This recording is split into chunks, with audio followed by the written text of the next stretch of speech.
Hello, so this video is about receiving and giving effective feedback.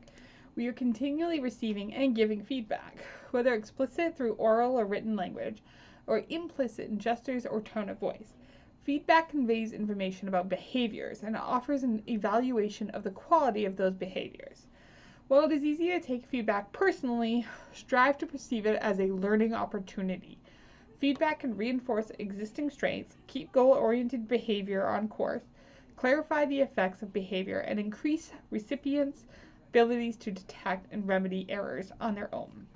Use the tips below to receive and give feedback effectively. So first we're going to start with receiving feedback effectively. First, listen to the feedback given. This means not interrupting, hear the person out, and listen to what they are really saying, not what you assume they will say. You can absorb more information if you are concentrating on listening and understanding rather than being defensive and focused on your response. Then with receiving feedback, you have to be aware of your responses. Your body language and tone of voice often speak louder than your words. Try to avoid putting up barriers. If you look distracted and bored, that sends a negative message as well. Attentiveness, on the other hand, indicates that you value what someone has to say and puts both of you at ease. Be open. This means being receptive to new ideas and different opinions. Often there is more than one way of doing something, and others may have a completely different viewpoint on a given topic. You may learn something worthwhile. Understand the message. Make sure you understand what is being said to you, especially before responding to the feedback.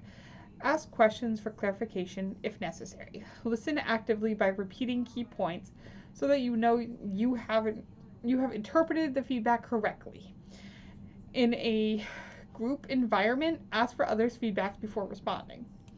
So I think my way of how I've done that is, if I understand you correctly, this is what you're saying. So most people won't bat an eye if you say that. Like, if I understand you correctly, this is what you're saying I need to do better, or this is what you're saying for feedback,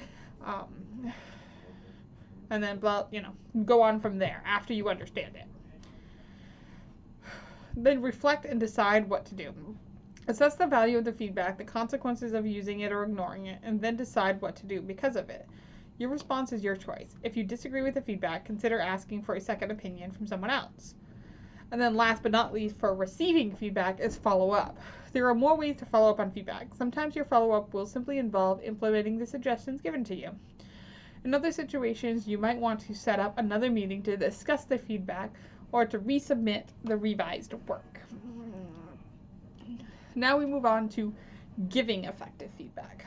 Prioritize your ideas, limit your feedback to the most important issues. Consider the feedback's potential value to the receiver and how you would respond. Could you act on the feedback as well too? Too much feedback provided at a single time can be overwhelming. So this is some on how to give effective feedback.